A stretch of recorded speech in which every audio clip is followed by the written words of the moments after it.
नमस्कार, बोलती धरती में आपका स्वागत है। आज हम शिक्षा से जुड़ी एक विशेष वार्ता आपके लिए लेकर आए हैं। कोलेडा गांव के राजकमल जाखड़, जो कि राजकीय उज्जैन सिंह का नाडा बेरी में बतौर प्रधानाध्यापक कार्यरत हैं। कल एक खबर आई थी कि राजकमल जाखड़ को राज्य स्तरीय शिक्षक पुरस्कार से सम्मानित किया जाएगा और कल रविवार को कार्यक्रम होगा जिसमें मुख्यमंत्री राजस्थान मुख्य अतिथि होंगे। तो आज हम राजकमल जी से वार्ता करेंगे और इस संबंध में पूरी जानकारी इनसे लेंगे। तो राजकमल जी नमस्कार। नमस्कार। नमस्कार। बहुत खुशी की बात है कि आपको राज्य स्तरीय शिक्षक पुरस्कार मिल रहा है। तो मैं सबसे पहले हमारे दर्शकों की ओर से मैं आपसे जानना चाहूँगा कि ये शिक्षक सम्मान समारोह है, इसमें कितने राज्य स्तर पर कितने शिक्षकों को सम्मानित किया जाएगा? धन्यवाद। सबसे पहले तो बोलती धरती को धन्यवाद और आपको धन्यवाद कि आपने शुभकामनाएं प्रेषित की आगे बढ़ने के लिए। मुझे ये शिक्षक सम्मान राज्य सरकार ने पिछले 5 सालों में इसमें आमूल चूक परिवर्तन किया कि ऑनलाइन एक पोर्टल है, शिक्षक उसी के माध्यम से आवेदन करता है जिसमें कि 60 अंक उसके रिज़ल्ट के होते हैं। 60 अंकों में हर साल के 12 अंक, अगर 100% रिजल्ट है तो 12 नंबर, इस तरह करके 60 नंबर हो गए। फिर जो अगला आता है 5 नंबर उसके शैक्षणिक रिकॉर्ड के। अगर 75% से उसके 10th में 12th में बीएड में नंबर हैं और ग्रेजुएशन में पोस्ट ग्रेजुएशन में तो उनको 1 नंबर मिलता है। उससे अगर कम है तो 0.7, 0.5, 0.75, 0.25 इस तरह से नंबर मिलते हैं। 5 नंबर उसका जो शैक्षणिक रिकॉर्ड है उसके आधार पे मिलते हैं। 5 नंबर की ACR एनुअल कॉन्फिडेंशियल रिपोर्ट जो उच्च अधिकारी करते हैं कि इसका बिहेवियर कैसा है, पूरे साल में काम कैसा किया, वो गोपनीय होते हैं, वो 5 नंबर दिए जाते हैं। उसके बाद में 5 नंबर वार्ता के, अगर आपने कहीं राज्य स्तर पे कुछ वार्ता दी है, कोई प्रकाशन किया है या कहीं कोई अध्ययन सामग्री में काम किया है तो 5 नंबर उसके। फिर जो 5 नंबर हैं वो नेशनल लेवल के जितने भी प्रोग्राम होते हैं, आपदा प्रबंधन हो गया, चुनावी कार्य हो गया, इसमें आपको कोई पुरस्कार मिला है क्या, राज्य पे, जिला पे या नेशनल लेवल पे, 5 नंबर उसके होते हैं। फिर आता है इसमें भामाशाहों का सहयोग। भामाशाहों के सहयोग के अगर आपने 3 लाख का काम करवाया तो 3 नंबर, 5 लाख से ऊपर कराया 5 नंबर और फिर 10 नंबर। और 10 नंबर ग्राउंड असेसमेंट के मिलते हैं कि इसने स्कूल में नामांकन में काम कैसा किया, लोगों के साथ सहभागिता कैसी थी, विद्यार्थियों को नवाचार कैसे किया। तो इस तरह से 100 नंबरों की ये कार्य योजना बनती है। उसी के आधार पर जो आप डॉक्यूमेंट्स लगाते हैं उसके आधार पर चयन किया जाता है। 15 अगस्त रात को 12 बजे तक इसकी अंतिम तिथि थी। उसके बाद में पहले ब्लॉक लेवल पे डॉक्यूमेंट वेरिफिकेशन होता है, उसके बाद में जिला लेवल पे, फिर राज्य लेवल पे, और उसके बाद ये लिस्ट जारी होती है। तो इसमें सबसे पहले ये है कि शिक्षकों को जो काम करते हैं उनको आगे लाने के लिए सरकार का एक अभिनव प्रयास है कि उनको आगे लाएं और दूसरे लोगों भी उससे मोटिवेट हों, नई नई जो वो नवाचार करते हैं। जैसे मुझे मिला तो मुझे है वो सबसे पहला है नवाचारों के लिए कि जब भी मैं चाहे शिक्षकों के ट्रेनिंग की बात करूं, चाहे बच्चों के बीच रहूं, तो एक जादूगर वाले गुरुजी के नाम से फेमस हूँ मैं। तो मैं बीच में रोकना चाहूँगा, जैसा कि आपने बताया कि बहुत सारी चीज़ें बताई, दर्शकों को मैं विशेष ध्यान दिलाना चाहूँगा कि ये राज्य स्तरीय पुरस्कार कोई चयन प्रक्रिया नहीं है। इन्होंने जितनी बातें बताई है वो सारे क्राइटेरिया पूर्ण करने पड़ते हैं और इसमें जैसा कि आपने बताया कि बहुत कंपटीशन होता है। तो एक अपने ज़िले से मान लो, हर ज़िले से कितने शिक्षकों का चयन होता है इसमें? हर ज़िले से इसमें यह है कि 3 शिक्षकों का चयन होता है। कक्षा 1 से 5 पढ़ाने वाला एक, 6 से 8 के लिए एक और 9 से 12। उसमें चाहे वो किसी भी कैटेगरी का हो सकता है, लेकिन वो कक्षा जिस कक्षा में पढ़ा रहा है उसका रिजल्ट उसका बोर्ड का उसमें गिना जाता है। तो जिला लेवल पे 3 होते हैं। इस तरह से 50 ज़िले हो गए तो 150, लेकिन कुछ कम हुए इस बार, आवेदन कई ज़िलों में नहीं आए, नहीं बने वो उस समय।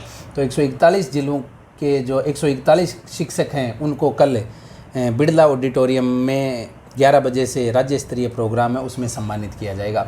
उसके बाद में बचे हुए 3 हैं, जैसे टॉप मेरिट वाले ज़िले के तो वो राज्य स्तर पे चले गए, उससे नीचे वाले हैं वो जिला स्तर पे सम्मानित होते हैं, उसमें भी वही 3 हैं, 1 से 5, 6 से 8 जिला स्तर पर। उसके बाद वो भी 5 तारीख को ही होगा, वो पैरेलल चलेगा। यहाँ से सीकर में होना, भाई टॉप पोस्ट है वो तो राज्य स्तर पे चले गए। अच्छा, उससे नीचे वाली मेरिट वाले जिले पे रह जाएंगे। और उस ये जो शिक्षक दिवस है, डॉक्टर सर्वपल्ली राधाकृष्णन ने के जन्मदिन को राष्ट्र शिक्षक दिवस रूप में मनाते हैं, और उसी के लिए उसी दिन शुरू किया गया। जो बचे हुए शिक्षक होते हैं, जो जिन्होंने फॉर्म में किया, जो नीचे वाली मेरिट होते हैं, उनको ब्लॉक लेवल पे 5,000 रुपये, जिला लेवल पे 11,000 रुपये, और ऊपर की जो है राज्य स्तर पर उस पर 21,000 रुपये सांत्वना के पुरस्कार के रूप में उसको दी राशि दी जाती है। नगद।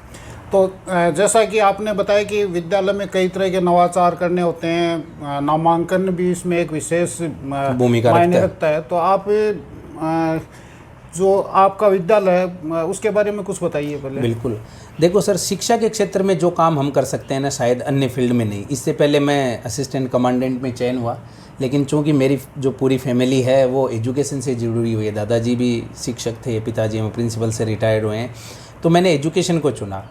और जब तक हम कोई बदलाव नहीं करते ना, तब तक वो चीज़ें बाहर हो जाती हैं। कि जब में डायनासोर बहुत बड़े जीव थे, उन्होंने अपने के अनुसार बदला नहीं, तो वो चीज़ें सक्सेस नहीं होती। शिक्षा में भी यही है कि वो पुराना ढर्रा पे आप अगर पढ़ाते हैं तो लंबे टाइम तक नहीं टिक पाएंगे, नई चीज़ें उसमें शामिल करनी है। जैसे आर्टिफिशियल इंटेलिजेंस, मेरे विद्यालय में जितने भी विद्युत उपकरण हैं वो सारे आर्टिफिशियल इंटेलिजेंस से कनेक्टेड है। मैं यहाँ बैठा उनको बंद कर सकता हूँ, चालू कर सकता हूँ।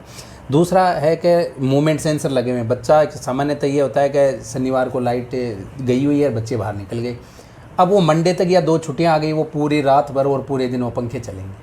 मूवमेंट सेंसर लगा रखे हैं, बच्चा जब तक कक्ष में होता है तब तक पंखे चलते हैं, उसके बाद बंद हो जाते हैं। ऐसे ही लाइट सेंसर लगा रखे हैं, बाहर की लाइटें, क्योंकि 4th क्लास राज्य सरकार ने उपलब्ध नहीं करवा रखा, सारा काम हमें ही करना पड़ता है। तो अब या तो अब लाइट जला के जाओ, वो कल तक जलती रहे।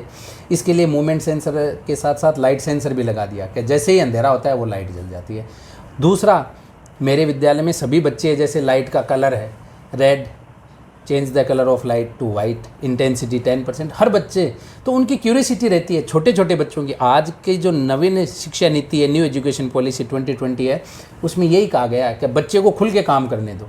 तो बच्चे को बड़ी उत्सुकता होती है कि यार मैंने बोल के इस लाइट को कैसे चेंज कर दिया। तो ये चीज़ मैंने विद्यालय में लागू करी। चूँकि मैं साइंस बैकग्राउंड से हूँ, नेशनल लेवल की भी ट्रेनिंगें कराएं, स्टेट लेवल पे खूब सारे प्रोग्राम करें, तो वहाँ पर बच्चे को खुला छोड़ना चाहिए। क्या, क्यों, कैसे के जवाब अगर आपने पैदा कर दिए तो ठीक है। वो नहीं कि चाक से पढ़ाओगे आप, बोर्ड पे पूरा लिख दो, बच्चे को क्वेश्चन आंसर करने के लिए दे दो, ये नहीं होना चाहिए। दूसरा, मेरे विद्यालय का जो सबसे बड़ा ट्रेनिंग पॉइंट रहा है, विद्यालय परिसर में आप देखेंगे प्लास्टिक मुक्त विद्यालय, कहीं भी प्लास्टिक नहीं मिलेगी। और उसी कारण मुझे पिछले दिनों राज्य स्तर पे प्रथम पुरस्कार मिला, स्वच्छ विद्यालय पुरस्कार का। दूसरा, उसमें रहती है जो महत्वपूर्ण मैंने जो बदलाव किए वो है हाइजीन। विद्यालयों में हो चाहे पब्लिक टॉयलेट्स हों, वो इतने गंदे रहते हैं कि सामान्यतः यूज नहीं करते। लड़कियों की विशेष समस्या होती है कि वो टॉयलेट्स में जाना नहीं चाहती, फिर उनकी यूरिनल इन्फेक्शन की समस्या रहती है। तो मैंने यही किया कि सभी जो टॉयलेट्स हैं उनमें रनिंग वाटर होना चाहिए, अंदर एक शीशा लगाया, उसके साथ साथ हैंडल और सोप। क्योंकि जब भी आप शीशे के सामने खड़े होते हैं, ये ह्यूमन प्रोसेस है कि वो जैसे ही शीशे के सामने जाएगा खुद को यूँ ठीक ठाक महसूस करेगा। दूसरा, बच्चियां जब अपना कोई पर्स वर्स लेके जाती हैं, या तो वो किसी पेड़ पे टांगती हैं, किसी साथी को कहती हैं, वो चीज़ मैंने वो लगवाई। दूसरा, सैनिटरी नैपकिन की समस्या आती है, तो उसके लिए इंसिनेटर लगवाया, ताकि बच्चों को पता रहे कि नई चीज़ क्या है, ये कैसे उनको डिस्ट्रॉय करें। हाँ, देखो तो, ये सैनिटरी नैपकिन की बात है, तो देखो ये इस चीज़ पर आज अब थोड़ा सा फोकस हुआ है, लेकिन उससे पहले तक तो ये बहुत ही मतलब इस बात को अवॉइड किया गया था। इससे बहुत सारी बच्चियां इन्फेक्शन का शिकार होती थी। आपने इस चीज़ को अपने विद्यालय में यूज किया है, देखो ये खास नहीं, मैंने सर हर ट्रेनिंग में बताया। आज भी जब महिलाएं सैनिटरी नैपकिन लेके जाती हैं तो उसको काली पॉलीथीन में लेके जाती हैं, जबकि ये बहुत एक बड़ा इश्यू है। हाँ। और स्वच्छता के अंदर ये इसको बहुत बड़ा शामिल किया गया है। हर विद्यालय में मैं तो चाहूँगा कि ये होना चाहिए। जो सीनियर विद्यालय हैं वहाँ उपलब्ध भी है, लेकिन वो मशीनें कहीं चलती नहीं हैं, कहीं कोई समस्या है, तो वो चीज़ मैंने अपने विद्यालय में लागू की, उसका पॉजिटिव रिजल्ट आया। दूसरा, मेरे विद्यालय में जो है MDM की व्यवस्था राज्य सरकार ने, पूरे राज्य सरकार क्या भारत सरकार का प्रोजेक्ट है ये, लेकिन जब MDM में हम देखते हैं कि खाना सब्जी कहीं फेंक रहे हैं, कहीं कुछ हो रहा है, पैरों में जब हाथ धोते हैं तो उनके पानी पर गिर रहा है। इसको मैंने रोकने के लिए क्या किया कि जहाँ भी पानी की नल थे उनको लाइन में लगा के और वहाँ पर पट्टियाँ खड़ी करके उसको कर दिया ताकि पैरों में पानी नहीं गिरे। सोप वहाँ पर रखा, अनिवार्य था, आप कभी भी मेरे विद्यालय में जाके देख सकते हैं। दूसरा काम ये किया कि क्वालिटी मेंटेन हो। इसलिए किचन गार्डन का कंसेप्ट मैं विद्यालय में लेके आया। पिछले दिनों मेरे विद्यालय में पालक और गोभी इतनी हुई कि सभी बच्चों ने खुल के खाई। अभी भी आप देख सकते हैं मेरे विद्यालय में गोभी बोई है, लेकिन वो गर्मी के कारण नहीं हुई, लेकिन मिर्च बढ़िया लगी हुई है। अप्रैल तक टमाटर खूब लगे, उसके बाद तो वो जल गए थे। तो उसका कारण है कि वहीं से ले, वो जैसे छोकन में देते हैं, मिर्ची वहीं से तोड़ी और वहीं डाल दी। पालक सब्जी किसी में भी डालो, चाहे आप सब्जी में, दाल में, खिचड़ी में, तो वो पालक वहाँ पर। बच्चे क्या होता है कि आलू खाना पसंद करते हैं, अन्य सब्जी नहीं खाते, लेकिन वो हमने वहाँ बैठ के खिलाई। इसका बृजमोहन जी मैं आपको बताऊँ बोलती धरती के माध्यम से कि हमारे अंदर कई हम जांच नहीं करवाते। कोई बीमारी हो जाती है तो उसको सामान्यतः ऐसे ही ले लेते हैं गोलियाँ। मेरे विद्यालय के सभी बालकों का हीमोग्लोबिन और ब्लड ग्रुप टेस्ट करवाया, तो उसमें जब मैंने देखा कि काफ़ी बच्चों का 8, 9, 7 से कम 3 बच्चियों का था, तो उनको आयरन टैबलेट दिलाई। उसके बाद में आयरन की टैबलेट हर विद्यालय में दी जाती है। माननीय जो कलेक्टर हैं अपने पिछले अमित यादव जी, उनका बहुत फोकस था। उससे पहले हम रैपर में से निकाल लेते गोली को, उसको देते सामने बिठा के, नहीं बच्चे क्या होते हैं दूर फेंक देते हैं। उसका रिजल्ट ये रहा बृजमोहन जी कि मेरे विद्यालय में अब किसी का भी 12 से हीमोग्लोबिन कम नहीं है। तो मतलब एक बहुत बड़ा चेंज आया उसमें। देखो क्या शिक्षा केवल किताबी ज्ञान देना ही शिक्षा नहीं है। शिक्षा में एक बच्चे का सर्वांगीण विकास होना चाहिए, ये शिक्षा का मूल उद्देश्य होता है। तो इन्होंने किताबी ज्ञान ये तो है ही, इसके साथ में इन्होंने टेक्नोलॉजी को भी अपनाया। बच्चे खेतीबाड़ी के बारे में भी सीखेंगे, स्वच्छता के बारे में भी सीखेंगे। मतलब एक बच्चे के जीवन में, भावी जीवन में जो भी चीज़ें काम आ सकती हैं वो सब चीज़ें वो विद्यालय में सीखेंगे, तो ये बड़ी बात है। तो आपने नवाचार जो बताई, इसके अलावा आपने नामांकन जो नामांकन का मुख्य बिल्कुल आज सरकारी विद्यालयों में सबसे बड़ी संख्या नामांकन की है। मेरे विद्यालय में जब मैंने ज्वाइन किया उस समय 85 का नामांकन था, 65 था, वो 85 तक आया। उसके बाद में पिछले दिनों 85 से 115 हुआ, 115 से इस बार 132 है। उसमें सबसे बड़ा योगदान जो आपका है सोशल मीडिया, इसका रहा। मैं जो भी काम करता, मैंने स्कूल के ग्रुप बना रखे हैं गांव के, जो भी मैं काम करता हूं उसके लाइव वीडियो वहाँ। मेरा विद्यालय आप इंस्टाग्राम, फेसबुक, ट्विटर, जिसको अब एक्स के नाम से है, GUPS बेरी के नाम से देख सकते हैं। जो भी मैं इवेंट करता हूँ वहाँ पर मैं पोस्ट करता हूँ। तो अभिभावकों में एक सहयोग की भावना बढ़ी कि हाँ यार, मैं मेरे बच्चे को वहाँ भेजूँ तो कहीं दिक्कत नहीं आएगी। और यही हमारे साथ हुआ। मेरा जो कर्मठ स्टाफ है वो बहुत इसमें मेरी मदद करी। आज विद्यालय में 132 का नामांकन है, 15 के आसपास LKG के बच्चे आते हैं, क्योंकि राज्य सरकार हमें अनुमति नहीं दे रही। वो महात्मा गांधी उन्हीं में LKG चलाते हैं। उसका फ़ायदा ये हुआ कि वो जो 15 बच्चे थे वो हमें पहली क्लास में ऐसे कैसे मिल गए। आज मेरे विद्यालय में 21 का नामांकन पहली क्लास में है, और उसका योगदान आपके सोशल मीडिया का है। दूसरा, विद्यालय में जो भी हम गतिविधि करवाते हैं, आपने बिल्कुल सही कहा, शिक्षा एक सिर्फ पढ़ना ही नहीं है कि मारवाड़ी में कहते हैं छोरा काम कर ले रहे। अब वो बच्चा काम क्या कर ले ये उसको नहीं बताया जाता। क्या कर ले, या तो वो लिखने का काम उसको कर लेगा। मैं बताऊं, मैं जैसे आप कभी अगर अजमेर जाएंगे तो वहाँ देखेंगे पुष्कर में इतने छोटे छोटे बच्चे 4 साल के, 5 साल के, जर्मन में और फ्रेंच में। बड़ा अफसोस हुआ। तो भाषा क्या है कि सिर्फ एक आपने कह दिया मैंने समझ ली, मैंने कह दिया आपने समझ ली। अपने यहाँ कहीं भी देखें तो इंग्लिश मीडियम में ये हो गया कि यार ये तो इंटेलिजेंट है, जबकि वो सिर्फ एक भाषा है। आपने कहा मैंने समझ लिया, उसमें कहीं बुद्धिमत्ता का तो परिचय ही नहीं है। तो उस चीज़ को लोगों को मैंने समझाया कि अगर हम बच्चे को, जैसे आप कहेंगे कि बाजार शिक्षा किस लिए जीवन में उपयोगी होनी चाहिए, आपने 50 रुपये दिए, 48 रुपये की सब्जी ले आया, 49 रुपये की। अब बच्चे को पता ही नहीं 49 कितने होते हैं, तो दैनिक जीवन में कहाँ काम आई। सही बात। दूसरा, मैंने जो अपने समाज में जो बिखराव आ रहा है कि संबंधों को, उनको बनाने का प्रयास किया। जैसे विद्यालय में हर साल दादा दादी दिवस मनाते हैं, उनको विद्यालय से जोड़ते हैं, माला पहनाते हैं, उनको कई खेल करवाते हैं, पिताजी को बुलाते हैं, उनकी पूजा कराते हैं। सब बच्चों को कह रखा है कि सुबह पहले वो अपने माता पिता के पैर छुएंगे। माता पिता, अब कई कह सकते हैं कि पैर छूना आज के ज़माने में कौन कराता है। पैर छूने से आदमी में झुकने की क्षमता आती है। अगर आप कहीं गलत हो तो उसको एक्सेप्ट कर लो कि मैंने ये गलती करी है। तो ये चीज़। दूसरा जो मैंने नवाचार किया गाँव वालों के साथ मिलके, क्योंकि देखो सर, चाहे परिवार हो, चाहे समाज हो, चाहे देश हो, उसमें जब तक सब लोगों का जुड़ाव नहीं होता ना, तब तक नहीं चलता। मेरे विद्यालय में सभी कक्षों में LED है, बाउंड्री है। और सबसे पहले मैंने जो सोचा कि जब भी हम कहीं जाते हैं तो उसका बाहर का वातावरण देखते हैं। सही बात। तो पेंटिंग मैंने करवाई, क्योंकि जब तक अब विद्यालय में जाए ऐसे लगे कि हाँ यार मेरा विद्यालय है। तो वो मैंने सबसे पहला काम किया। पेंटिंग आप विद्यालय में देखेंगे कि इतनी अच्छी पेंटिंग है, हरा कलर है वो, और इतने ही पेड़ पौधे। आप मेरे विद्यालय में देख सकते हैं बील लगे हुए हैं। इससे पहले बील का जूस मैं आपको वीडियो उपलब्ध करवाऊंगा कि वहीं का बनाया हुआ जूस उन बच्चों को पिलाया। अमरस, आम लगाए लेकिन उनके नहीं लगे हुए, पपीता बहुत बढ़िया लगे हुए हैं। इसके साथ साथ इस समय नींबू बहुत बढ़िया लगे हुए, मौसमी के पेड़। जब मैं ये पेड़ पौधे लेने गया तो नर्सरी वाले ने कहा गुरुजी आपको क्या कर हो, तो आड़ू ले जाओ, शीशम ले जाओ, नीम ले जाओ, वो तो कोई तोड़ देगा। तो मैंने कहा भाई तोड़ेगा किसी बच्चे के पेट में ही तो जाएंगे ना, बड़े होंगे तो अगर कोई भी काम में लेता है तो वो काम तो आएंगे। और आज मेरे विद्यालय में काफ़ी संख्या में उपलब्ध हैं पेड़। तो ये चीज़ें आप प्रधानाध्यापक कक्ष को देख लीजिए, चाहे अध्यापक को देख लीजिए जो कक्षा कक्ष में है। मेरे यहाँ जो अध्यापक हैं वो रेगुलर रूटीन डायरी सरकार ने इस बार उपलब्ध कराई। इससे पिछली बार हम देते थे। हमारे साथ जो बच्चे आते हैं वो ये कहते हैं कि हमें काम नहीं दिया, हमें उपलब्धि नहीं है, काम दिया ही नहीं, आज हम फ्री हैं। तो वो चीज़ एक रिकॉर्डेड मेंटेन है कि आपको ये काम दिया गया, आपको अटेंडेंस उसमें गार्जियन के सिग्नेचर करवाने पड़ेंगे। कुछ बच्चे ऐसे होते हैं जो साफ़ सफाई नहीं करके आते, ब्रश नहीं करके आते, मैंने कोलगेट उपलब्ध करवा रखा है कि आपको करना ही पड़ेगा, नेल कटर उपलब्ध है। जैसे ही बच्चा आया, क्योंकि बच्चे को जैसा आप जिस ढाल में डालना चाहोगे ना वैसा डल जाएगा। वो सही है। मैंने विद्यालय में बच्चों को आई कार्ड हैं वो चिप वाले दे रखे हैं, बायोमेट्रिक अटेंडेंस होती है। तो उसका उद्देश्य ये नहीं है कि बायोमेट्रिक से मेरे सारा काम होता है, लेकिन बच्चे को पता रहे कि इस कार्ड में ऐसी चीज़ लगी हुई है जिसको लगाते ही ये थैंक यू बोल जाएगी। और जब नहीं ढंग से होगा तो वो प्रेस अगेन करेगी। तो आप पहली क्लास के बच्चे यूँ उत्सुकता के साथ रहते हैं, सर मेरा कार्ड। तो वो चीज़ है।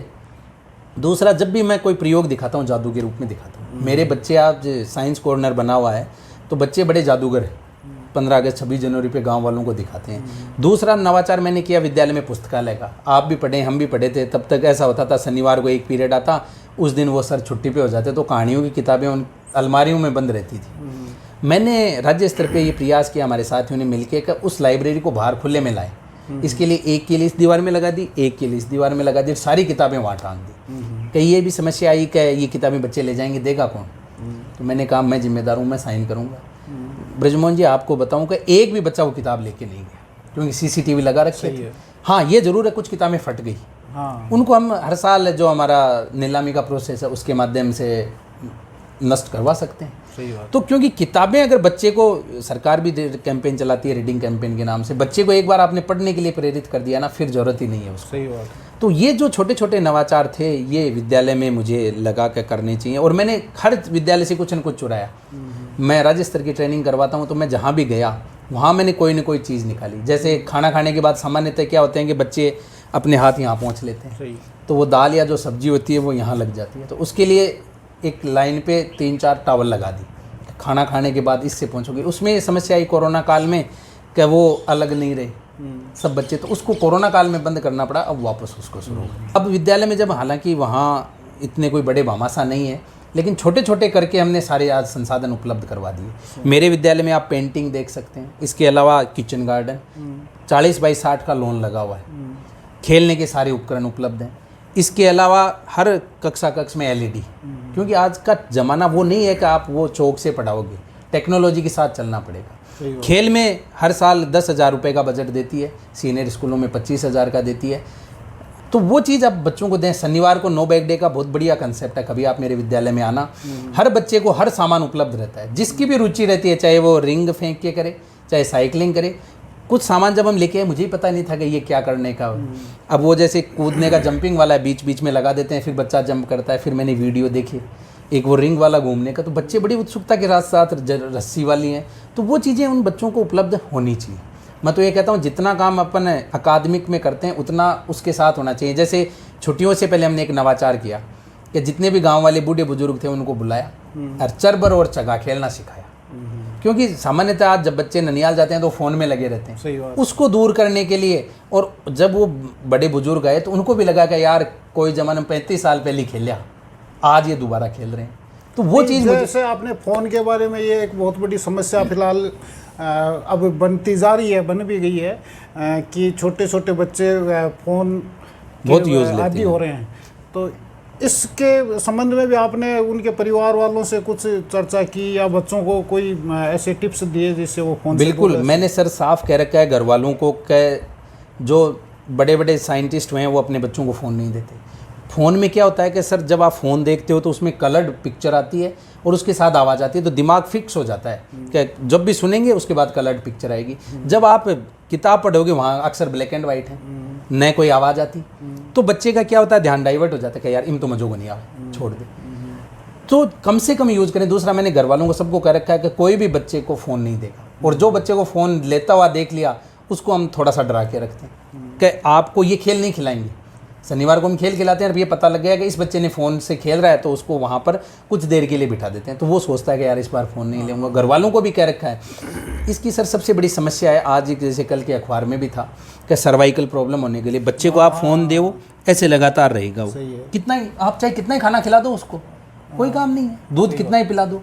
तो ये चीज़ें हैं आज बहुत बड़ी, आपने जैसे सही कहा कि विकराल समस्या बनती जा रही है। तो कम से कम यूज करें। मैं आपके चैनल के माध्यम से कहूँगा कि हमारे जो नौनैनियाल हैं उनको फ़ोन 18 साल से पहले दे ही मत। एक बहुत बड़ा हथियार है। हमारे जो विदेशों में तो क्या है कि हर चीज़ आप देख सकते हैं, फैमिली के नाम से ग्रुप बने हुए हैं, उसमें आप देख सकते हैं बच्चे ने क्या देखा। हमें यहाँ खुद नहीं पता नहीं क्या देख रहा हूँ मैं। सही बात है। तो ये सबसे बड़ी समस्या है कि हमारे पास हथियार तो बहुत बड़ा दे दिया, इसको चलाने का प्रशिक्षण है नहीं। तो ये चीज़ें हैं जिनको समाज में धीरे धीरे जागरूकता बढ़ती जा रही है। कुछ दिनों पहले ऐसा हुआ कि मेरे विद्यालय में शनिवार ये जो गतिविधियाँ होती हैं, मैंने बच्चों को रेत में खिलाया। तो रेत में आजकल के बच्चे खेलने नहीं देते, उनकी मम्मी कहती है कि रेत में क्यों खिलाते हो, और आप जानते हो कि रेत में जितनी इम्यूनिटी पावर होती है वो कहीं से पैदा नहीं हो सकती। आज आप सीकर में कुछ कैंप ऐसे चल रहे हैं जहाँ पर 10-12 बच्चों को मोबाइल छुड़ाने के लिए मिट्टी में खेलने की सलाह दी जाती है और थेरेपी चल रही है। तो ये जो चीज़ें हैं ये धीरे धीरे समाज को एक न एक दिन अपने को देखना पड़ेगा। जैसे आप जब भी आप पत्रकार हैं, जब जाते हैं तो देखिए छोटे छोटे बच्चों के बैग इतने भारी होते हैं कि वो जो पौधा है वो इस तरह से हो जाएगा। सरकार ये कहती है कि जितना वजन है, मैं आपके चैनल के माध्यम से दर्शकों को बताना चाहूँगा कि अपने वजन से 10% ज़्यादा बच्चे का वजन थैले का नहीं होना चाहिए, लेकिन आप देखिए 50% तक होता है उनका वजन। किताबें एक की जगह सरकारी स्कूलों में 4 जो किताबें चलती हैं उनको 3 महीने के लिए एक ही किताब में डाल दिया, या बच्चे को एक ही किताब लानी पड़ी, वो 4 किताबें नहीं लाई। तो ये चीज़ें हमारे समझ में आएंगी तब तक वो बच्चे बड़े हो जाएंगे और उनकी वो समस्या हो जाएगी। तो सरकार ने सिस्टम तो बना दिया कि इस तरह से करना, नो बैग डे वगैरह करना है सब। तो इस बार संबंध में शिक्षकों को प्रशिक्षित भी किया जाता है क्या? बिल्कुल प्रशिक्षित किया जाता है। जैसे अभी टोबैको यूज के लिए था, या गुड टच बैड टच के बारे में बच्चियां नहीं बता पाते, बच्चे नहीं बता पाते, तो पूरे राजस्थान में एक कैंपेन चलाया गया और एक साथ सभी शिक्षकों को ट्रेनिंग देके और उन बच्चों तक वो चीज़ें पहुंचाई गई। जैसा कि आपने भी सुना, राजकमल जी कल राज्य स्तरीय पुरस्कार से सम्मानित होने हैं। मैं आपको विशेष बधाई देना चाहते हैं हमारे चैनल की तरफ से। तो आप हमारे साथ आए, और मैं दर्शकों से निवेदन करना चाहूँगा कि अब बोलती धरती केवल संक्षिप्त समाचारों का चैनल नहीं रहेगा। इस पर ऐसे ही दूसरे मुद्दे, शिक्षा, खेल और जनसहभागिता और समाज से जुड़े दूसरे पहलुओं को इस तरह वार्ता और इंटरव्यू के माध्यम से आपके सामने रखा जाएगा। तो आप लगातार चैनल पर बने रहिए।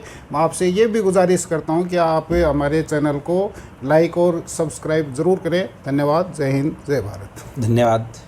मैं भी चाहूँगा कि बोलती धरती के चैनल को हम सब मिलके प्रयास करें, क्योंकि नई चीज़ें कहीं ना कहीं आप जब सुनते हो तो वो उनमें से कुछ न कुछ चीज़ें निकल के आती हैं। इनका सराहनीय प्रयास है कि अलग अलग फील्ड के जो प्रतिष्ठित व्यक्ति हैं या अपने फील्ड के ज्ञाता हैं उनसे अपने को रूबरू कराएंगे। धन्यवाद ब्रिजमोहन जी, बहुत बहुत धन्यवाद।